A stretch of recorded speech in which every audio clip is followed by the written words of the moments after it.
देखिए green TV YouTube पर भी, बस सब्सक्राइब करें और बेल आइकन दबाएं। नमस्कार दोस्तों, स्वागत है आप सभी का किसान बुलेटिन में और मैं हूं आपके साथ पारुल यादव। चलिए नजर डालते हैं किसान बुलेटिन में आज की बड़ी हेडलाइंस पर। इस मोबाइल ऐप के जरिए किसानों को मिलेंगे किराए पर कृषि यंत्र, ट्रैक्टर और हार्वेस्टर जैसे यंत्रों के लिए नहीं होगी समस्या। प्राकृतिक खेती से समृद्ध होंगे किसान। गुजरात की 550 ग्राम पंचायतों में 4000 किसान कर रहे हैं खेती। पशुओं से फसलों की सुरक्षा करेगा रोका छेका अभियान, पशुपालकों को भी मिलेगा लाभ। ग्रीन टीवी अपने प्यारे दर्शकों के लिए मना रहा है ग्रीन परिवार महीना, जिसमें ग्रीन टीवी से जुड़े दर्शकों को हर हफ्ते मौका दिया जा रहा है एक शानदार एंड्रॉइड मोबाइल फोन जीतने का। इसके लिए ग्रीन टीवी के वीडियोस को ज्यादा से ज्यादा शेयर और लाइक करने वाले किसानों और दर्शकों को सिर्फ अपने द्वारा शेयर और लाइक किए गए वीडियोस का स्क्रीनशॉट लेकर हमारे व्हाट्सएप नंबर पर भेजना है। हमारा व्हाट्सएप नंबर है 9540300003। हफ्ते भर में जिस भी दर्शक द्वारा ज्यादा से ज्यादा वीडियोस को लाइक और शेयर कराया जाएगा, उन्हें न सिर्फ एक अच्छा मोबाइल फोन ग्रीन परिवार की तरफ से तोहफे में दिया जाएगा, बल्कि उन्हें ग्रीन टीवी के प्लेटफॉर्म पर आने का मौका भी मिलेगा। बिहार सरकार किसानों की उन्नति के लिए लगातार कदम उठा रही है और इसी कड़ी में सरकार एक नए मोबाइल ऐप के जरिए किसानों को लाभान्वित करने जा रही है। जी हां, दरअसल इस मोबाइल एप्लीकेशन के जरिए किसान बहुत ही आसानी से कृषि यंत्रों की बुकिंग करा सकेंगे। जैसा कि आप जानते हैं कि आज के दौर में किसानों को आधुनिक खेती के लिए अलग अलग मशीनों और कृषि उपकरणों की जरूरत पड़ती है, जो कि अच्छी खेती और फसल की पैदावार के लिए जरूरी भी है। ऐसे में बिहार सहभागिता विभाग खासतौर पर किसानों के लिए ये पहल करने जा रही है, जिसके बारे में जानकारी देते हुए बताया गया है कि शुरुआत में इस सिस्टम को 3000 पैक्स में लागू किया जाएगा। ऐप के जरिए किसानों को कृषि यंत्र जैसे ट्रैक्टर, हार्वेस्टर आदि किराए पर दिए जाएंगे। यहाँ योजना के तहत शुरुआत में पहले इस ऐप का प्रदर्शन देखा जाएगा और रिस्पांस अच्छा मिलने के बाद ही बाकी के पैक्स में इसे लागू किया जाएगा। सहभागिता विभाग का कहना है कि हमारा उद्देश्य है ज्यादा से ज्यादा किसानों तक इस ऐप को पहुंचाना और किसानों को आसानी से उपकरण मुहैया कराना। इसके अलावा किसान इस सेवा का लाभ ले सके, इसलिए कॉल सेंटर भी बनाया गया है। साथ ही हेल्पलाइन नंबर भी किसानों को दिया जाएगा, जिस पर किसान कृषि यंत्रों की जानकारी भी ले सकेंगे और यदि किसी तरह की असुविधा होगी तो वो शिकायत भी दर्ज करा सकेंगे। जानकारी के अनुसार सेवा के तहत शामिल किए जाने वाले यंत्रों की पहले ही मैपिंग करा ली गई है, ताकि मांग आने पर तुरंत उपकरण उपलब्ध कराए जा सके। भारत में प्राकृतिक खेती के प्रचलन को आगे बढ़ाने में सरकार लगातार कोई कोर कसर नहीं छोड़ रही है। इसी कड़ी में गुजरात के सूरत में हो रहे एक कार्यक्रम के दौरान प्रधानमंत्री नरेंद्र मोदी ने इसका भी जिक्र किया है। दरअसल इस संबोधन के दौरान पीएम मोदी ने प्राकृतिक खेती के फायदे बताए और ये भी साझा किया कि भारत सरकार किस तरह इसके प्रोत्साहन में काम कर रही है। पीएम ने कहा कि प्राकृतिक खेती मात्र खेती ही नहीं, बल्कि धरती माँ, प्रकृति और गौ सेवा का भी माध्यम है। प्राकृतिक खेती के लिए जरूरी गोबर प्राप्त करने के लिए किसान गाय पालेगा और उसके दूध से भी व्यापार करेगा, जिससे गौ सेवा भी होगी, कमाई भी और खेती भी होगी। बता दें कि पीएम मोदी ने अभी कुछ महीने पहले ही प्राकृतिक खेती को लेकर नेशनल कॉन्क्लेव आयोजित किया था। संबोधन के दौरान पीएम ने ये भी जिक्र किया कि भारत में प्राकृतिक खेती का रोल मॉडल गुजरात बनने वाला है, क्योंकि सूरत के 550 ग्राम सभा के अंतर्गत तकरीबन 4000 किसान प्राकृतिक खेती कर अच्छा मुनाफा कमा रही हैं।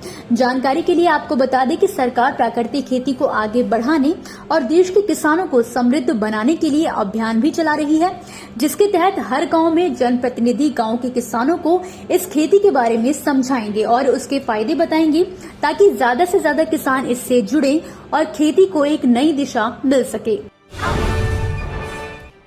आवारा पशुओं के कारण किसानों की फसलों को काफी नुकसान होता है, जिसके कारण किसानों को न केवल आर्थिक नुकसान उठाना पड़ता है, बल्कि समय और मेहनत का भी नुकसान होता है।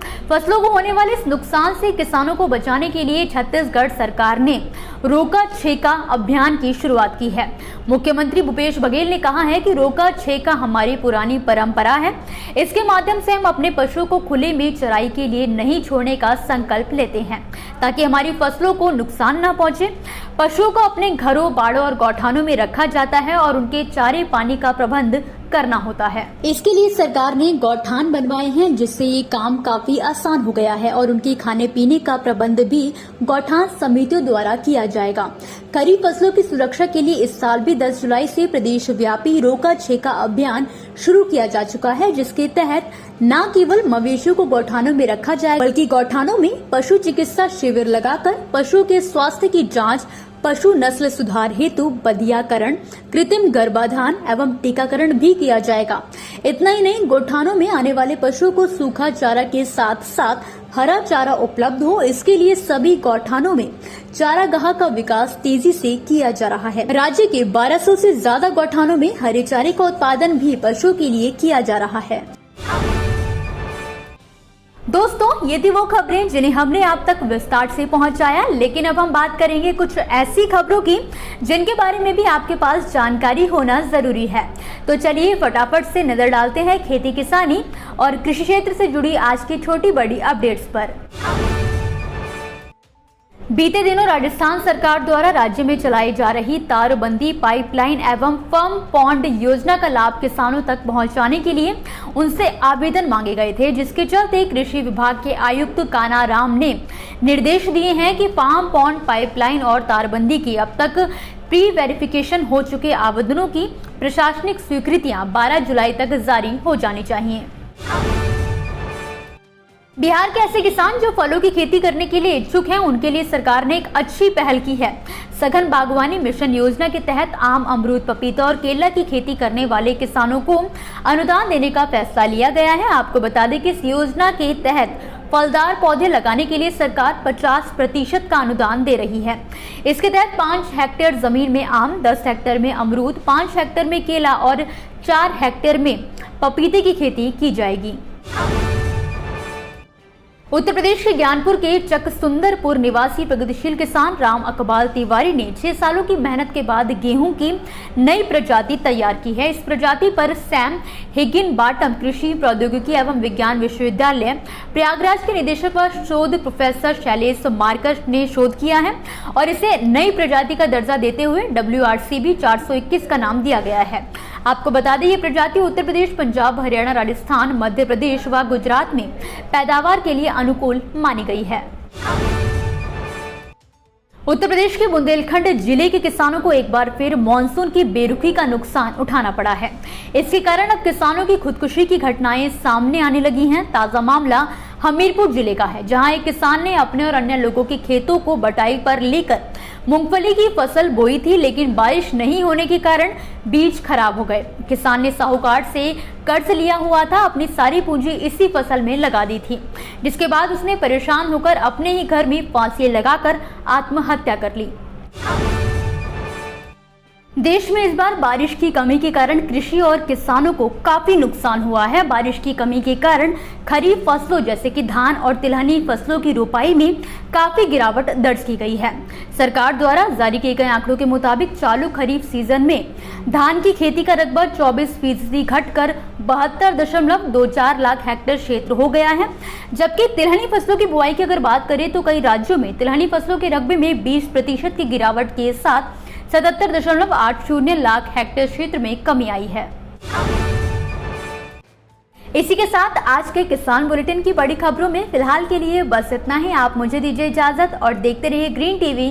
नमस्कार। देखिए ग्रीन टीवी YouTube पर भी, बस सब्सक्राइब करें और बेल आइकन दबाएं।